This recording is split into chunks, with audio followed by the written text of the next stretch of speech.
Assalamualaikum warahmatullahi wabarakatuh. Saya berterima kasih kepada yang sudah like dan subscribe.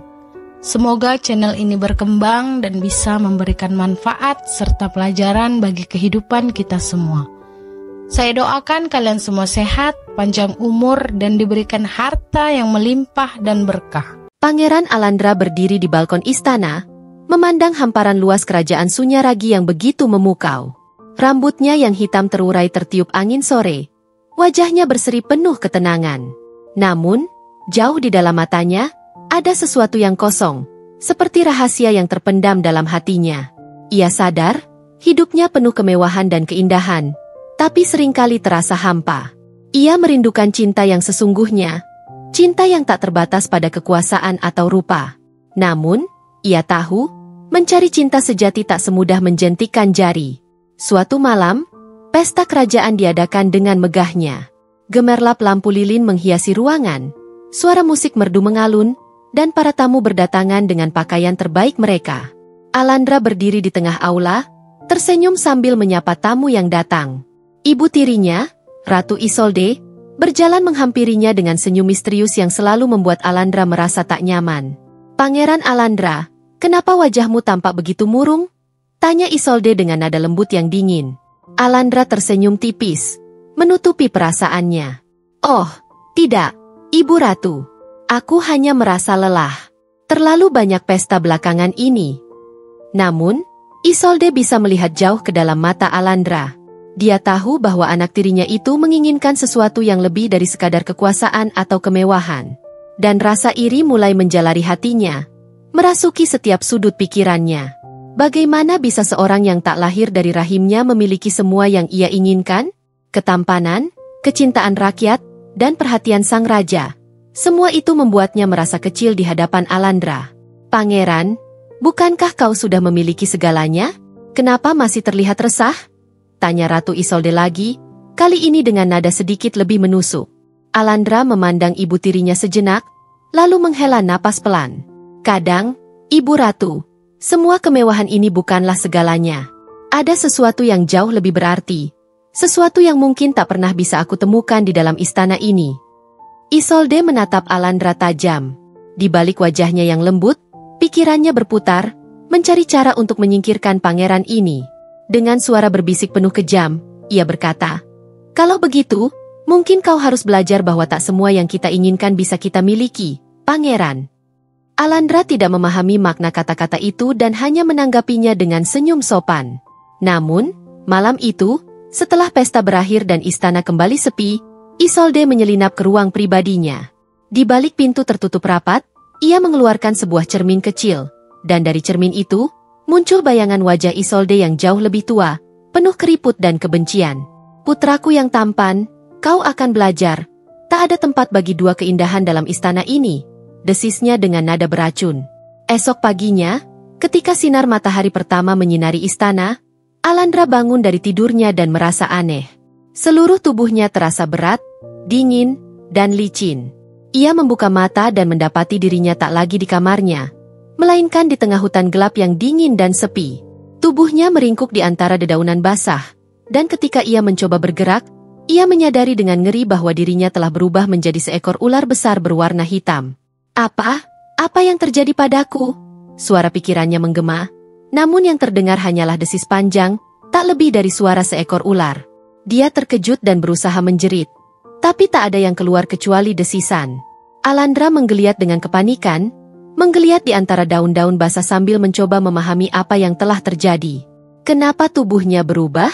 Kenapa ia sendirian di hutan yang gelap ini? Beberapa jam berlalu, dan Alandra mulai menyadari kenyataan pahit yang menimpanya.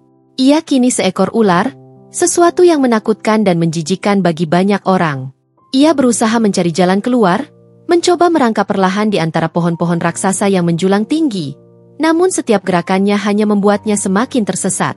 Hutan itu begitu luas dan kelam, dan ia merasa kecil dan tak berdaya. Malam mulai tiba, udara semakin dingin, dan Alandra mulai merasakan kelaparan yang menyiksa. Ia, yang dulunya seorang pangeran dengan segala kemewahan, kini harus bergelut dengan kenyataan bahwa ia hanyalah seekor ular yang kelaparan dan kesepian. Ia merayap di antara bebatuan, berusaha menemukan tempat berlindung dari kedinginan malam yang menusuk. Kutukan, ini pasti kutukan, pikir Alandra dengan getir. Apakah ini ulah ibu ratu? Apakah dia yang membuatku seperti ini? Hari demi hari, Alandra bertahan hidup di hutan dengan berburu hewan kecil, sesuatu yang tak pernah ia bayangkan sebelumnya. Rasa jijik, takut, dan kesepian menghantuinya setiap saat. Di malam-malam sepi, ia sering merenungkan betapa kehidupannya berubah dalam sekejap. Semua keangkuhan dan kehormatan yang dimilikinya dulu kini tampak tak berarti lagi. Suatu malam, ketika ia sedang bersembunyi di balik semak-semak, ia mendengar suara langkah-langkah kaki yang mendekat.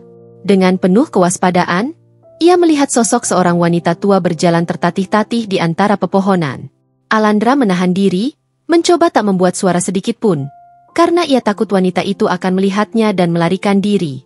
Namun, seiring langkahnya yang makin dekat, wanita tua itu justru berhenti di dekat semak tempat Alandra bersembunyi dan berbicara dengan suara lembut. Ada siapa di sana?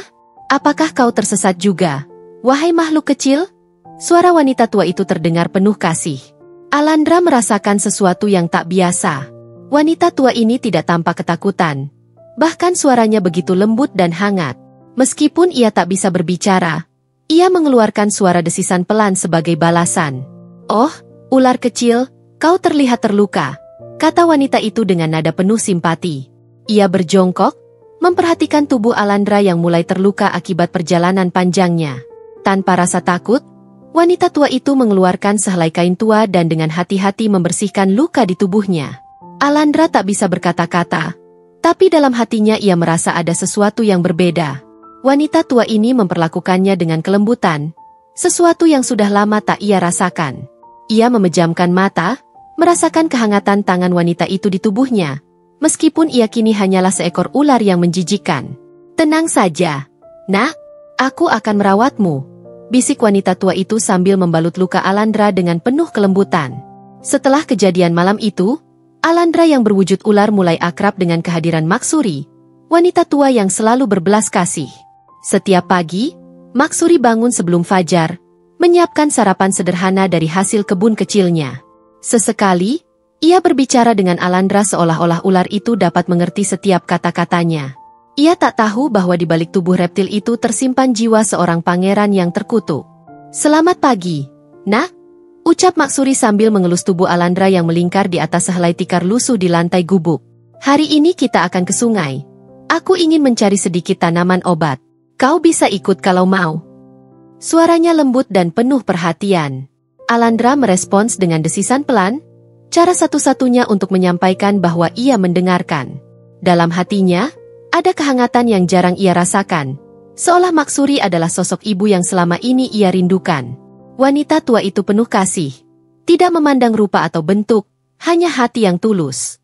Di perjalanan menuju sungai, Alandra mengikuti langkah pelan Maksuri dari belakang. Jalan setapak yang dilalui penuh bebatuan dan rumput liar, tetapi Maksuri tampak tenang, sesekali berhenti untuk membungkuk dan memetik daun atau bunga yang menurutnya bermanfaat. Alandra tak mengerti tanaman-tanaman itu, tapi ia memperhatikan setiap gerakan Maksuri dengan seksama, kagum pada ketelatenannya. Saat tiba di tepi sungai, Maksuri berjongkok dan mencuci daun-daun yang sudah ia kumpulkan. Alandra merayap ke sampingnya, menikmati kesejukan air yang mengalir di sela-sela bebatuan. Sungai itu begitu jernih, memantulkan sinar matahari pagi yang perlahan menyelinap di antara ranting pohon. Alandra merasa aneh, tetapi tenang. Seperti sejenak ia bisa melupakan kenyataan pahit bahwa dirinya adalah makhluk terkutuk. Aku tahu kau bukan ular biasa, bisik Maksuri tiba-tiba, seolah membaca isi pikiran Alandra. Aku pernah melihat sesuatu dalam matamu, seperti ada jiwa manusia di sana. Alandra terkejut, tubuhnya menegang sesaat. Ia berpikir bagaimana wanita tua ini bisa merasakan hal yang tersembunyi dalam dirinya, padahal ia hanya seekor ular di mata dunia. Namun, Maksuri tersenyum lembut dan mengelus kepalanya dengan kasih sayang. Siapapun dirimu dulu, nak, tak mengubah pandanganku padamu.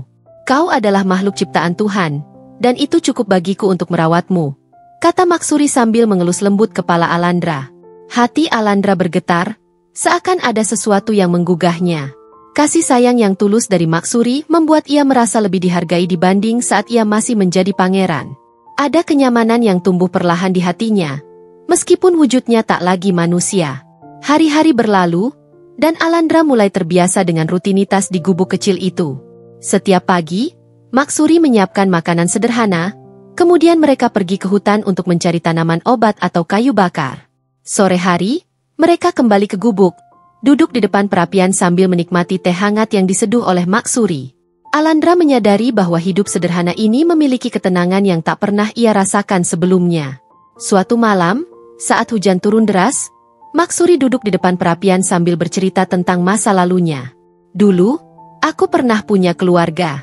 Suamiku sudah lama tiada, dan anak-anak, mereka pergi ke kota, mencari kehidupan yang lebih baik. Suaranya penuh haru namun tegar. Sekarang, tinggal aku sendiri di sini. Alandra memperhatikan wajah tua yang diterangi oleh sinar api. Ada kedalaman dalam mata wanita itu, ketabahan yang hanya dimiliki oleh orang-orang yang telah melalui berbagai cobaan. Tanpa sadar, Alandra merayap mendekat dan melingkarkan tubuhnya di dekat kaki Maksuri, memberikan kehangatan yang ia bisa tawarkan. Ah, kau memang mengerti perasaanku, bukan? Maksuri tersenyum lembut, mengelus tubuh Alandra dengan penuh kasih. Kadang-kadang, kehadiranmu membuatku merasa tidak sendirian lagi. Hujan masih deras di luar, tetapi di dalam gubuk kecil itu, suasana begitu hangat dan tenang. Alandra merenungkan kata-kata Maksuri, merasakan simpati yang mendalam. Meski terkutuk dan terasing, ia menyadari bahwa di sisi wanita tua ini, ia merasa diterima tanpa syarat, sesuatu yang ia idamkan selama hidupnya. Keesokan harinya, mereka berjalan kembali ke tepi sungai. Maksuri mencari beberapa tanaman langka yang hanya tumbuh di pinggir air, sementara Alandra menjaga dari dekat, siap membantu atau sekadar menemani. Dalam diam, Alandra merasakan ada ikatan yang tumbuh di antara mereka, sesuatu yang melampaui logika dan wujud fisik. Saat Maksuri membungkuk untuk memetik bunga liar berwarna ungu, ia tersandung akar pohon dan hampir terjatuh ke sungai. Dengan gesit, Alandra melingkarkan tubuhnya di sekitar pinggang Maksuri, menahan agar wanita itu tidak jatuh. Maksuri terkesiap, terkejut. Namun ia tersenyum saat menyadari apa yang terjadi. Terima kasih, nak, bisiknya dengan penuh rasa terima kasih, membelai kepala Alandra. Kau memang penjaga yang setia. Alandra mendesis lembut sebagai jawaban. Di dalam hatinya, ada rasa bangga yang tumbuh. Selama hidupnya, ia tidak pernah merasakan kepuasan dalam melindungi orang lain seperti saat ini. Dan untuk pertama kalinya, ia merasa kutukan ini mungkin memiliki makna yang lebih dalam daripada sekadar hukuman. Saat malam tiba, Maksuri memasak sup hangat dari bahan-bahan sederhana. Aroma kaldu yang mendidih memenuhi gubuk, menciptakan kehangatan yang mengusir dinginnya malam. Maksuri menyendokkan sup ke dalam mangkuk kayu kecil dan meminumnya perlahan. Alandra memandangnya dengan rasa ingin tahu. Meskipun ia tak bisa makan seperti manusia, tetapi kehangatan dari suasana itu cukup baginya. Kau tahu, nak, Maksuri berkata tiba-tiba, memecah keheningan. Jika aku punya permohonan, aku ingin bisa melihat keluargaku sekali lagi. Hanya untuk memastikan mereka baik-baik saja. Alandra mendengarkan dengan seksama, merasa ada luka di hati wanita tua itu yang belum sembuh. Tanpa bisa berkata-kata, ia menundukkan kepalanya, memberi isyarat bahwa ia mengerti keinginan terdalam dari wanita yang telah merawatnya dengan kasih sayang. Waktu terus berjalan, dan Alandra tak lagi menghitung hari-hari yang ia lalui sebagai ular.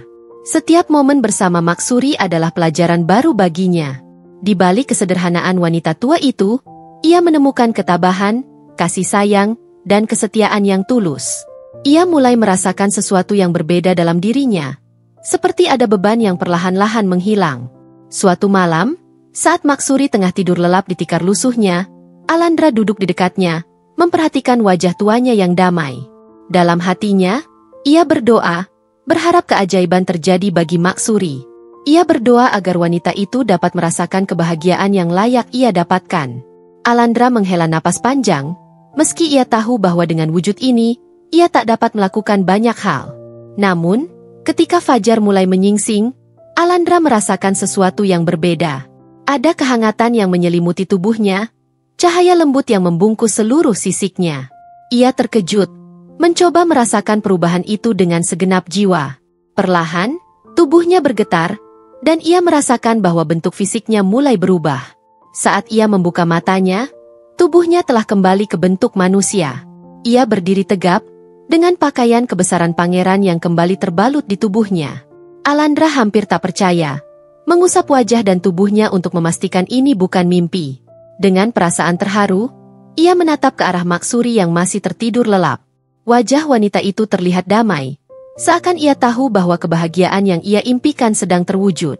Alandra duduk di sampingnya, menggenggam tangan Maksuri yang lemah lembut, merasakan betapa besar cinta yang telah mereka bagi selama ini. Ia tahu, kehidupannya tak akan pernah sama lagi sejak pertemuan dengan wanita yang sederhana ini. Pagi itu, sinar matahari pertama menembus celah-celah dinding bambu gubuk kecil Maksuri, membuat ruangan sederhana itu terasa hangat. Maksuri perlahan membuka matanya, mengerjap beberapa kali saat menyadari ada sosok tinggi berdiri di sampingnya. Mata tuanya yang lelah mulai membiasakan diri dengan cahaya, dan ia menatap lelaki muda yang tampan berdiri di sana, tersenyum lembut padanya. Maksuri, kata lelaki itu dengan suara yang hangat namun bergetar. Ini aku, Alandra. Maksuri terdiam sejenak, memandang wajah lelaki itu dengan tatapan tak percaya. Ia mengenali mata itu, tatapan penuh kelembutan dan ketulusan yang ia lihat setiap hari pada ular yang selama ini menemaninya.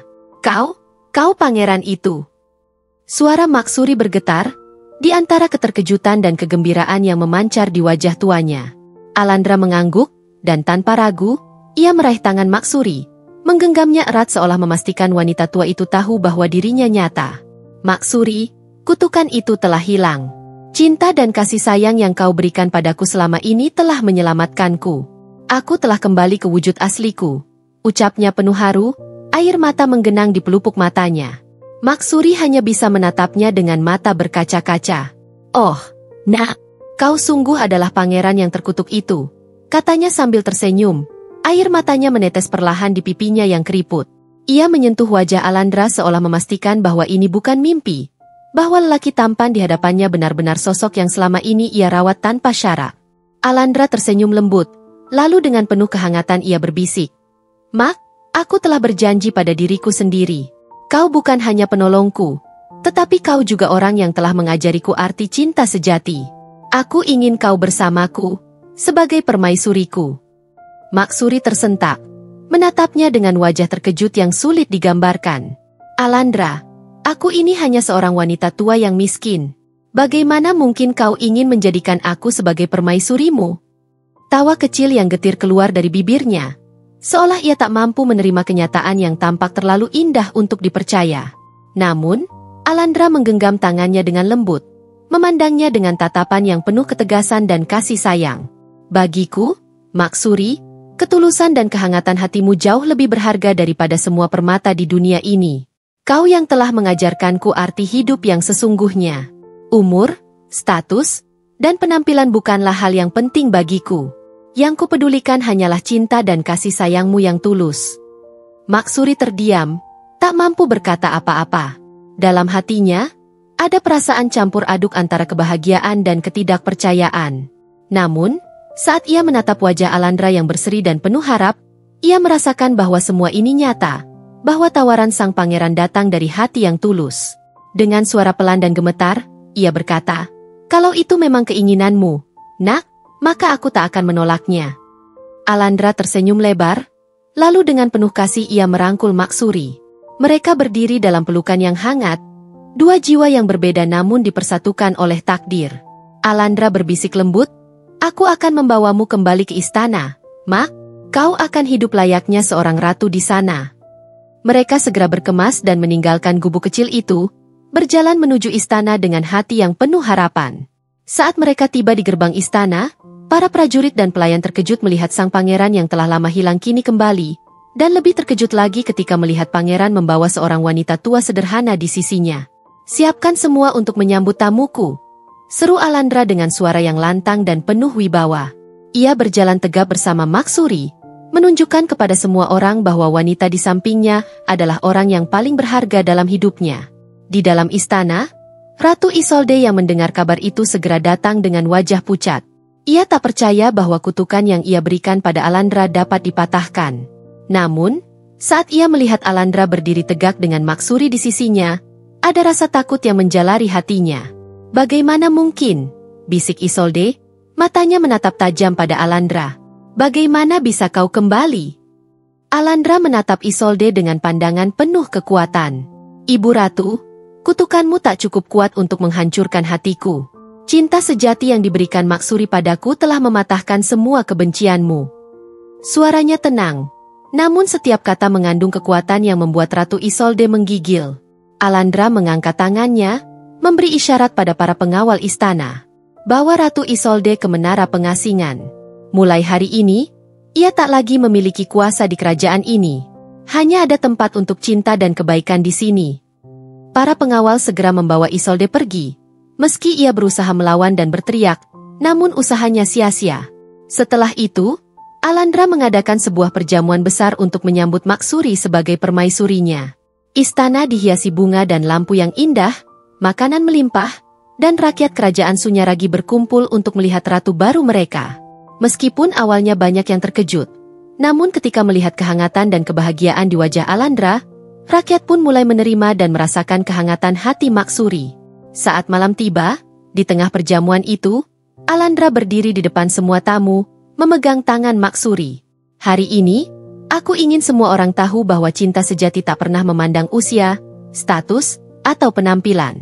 Cinta sejati adalah yang tulus, yang tanpa syarat, dan yang penuh kasih seperti yang diberikan Maksuri kepadaku. Karena itulah, aku memilihnya sebagai permaisuriku, dan aku berharap kalian semua bisa menerimanya sebagai ratu kalian. Suasana hening sejenak, kemudian satu persatu rakyat bertepuk tangan, memberikan dukungan mereka. Alandra menatap Maksuri yang tersenyum lembut.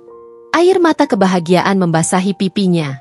Malam itu, istana penuh dengan sukacita dan kebahagiaan, dan untuk pertama kalinya, Alandra merasa bahwa hidupnya kini benar-benar berarti. Waktu berlalu, dan Alandra dan Maksuri memimpin kerajaan dengan bijaksana. Maksuri menjadi sosok ibu bagi semua rakyat, selalu memperhatikan kesejahteraan mereka dengan hati yang tulus. Semua orang menghormatinya, bukan karena ia seorang permaisuri, tetapi karena kebaikan dan ketulusan yang terpancar dari setiap tindakannya. Ia tak lagi merasa kesepian, karena kini ia memiliki sebuah keluarga yang lebih besar dari sebelumnya, keluarga yang mencintainya tanpa syarat. Di hari-hari terakhirnya, Maksuri sering duduk bersama Alandra di taman istana, menghabiskan waktu bersama dalam keheningan yang damai. Alandra selalu menemani dan merawatnya dengan penuh kasih sayang, sama seperti yang Maksuri lakukan padanya di gubuk kecil di tengah hutan dulu. Mereka berbicara tentang kenangan-kenangan mereka, tentang kehidupan sederhana di hutan, dan tentang cinta yang telah menyatukan mereka. Pada suatu malam yang tenang, di bawah cahaya bulan yang bersinar lembut, Maksuri menutup matanya dengan senyum bahagia di bibirnya. Alandra menggenggam tangannya, merasakan kehangatan terakhir dari wanita yang telah mengajarkannya arti cinta sejati. Ia menatap wajah damai Maksuri dan membisikkan kata-kata lembut, "Terima kasih, Mak, kau telah membuat hidupku lengkap." Setelah kepergian Maksuri, Alandra memimpin kerajaan dengan penuh cinta, meneruskan ajaran-ajaran yang telah Maksuri tanamkan dalam hatinya. Ia mengenang setiap detik bersama wanita yang telah menjadi cahaya dalam hidupnya, dan ia tahu, cinta sejati itu akan selamanya hidup dalam dirinya. Legenda cinta mereka menjadi kisah yang diceritakan dari generasi ke generasi di Sunyaragi, kisah tentang pangeran yang terkutuk, dan seorang wanita tua yang menyelamatkannya dengan cinta sejatinya.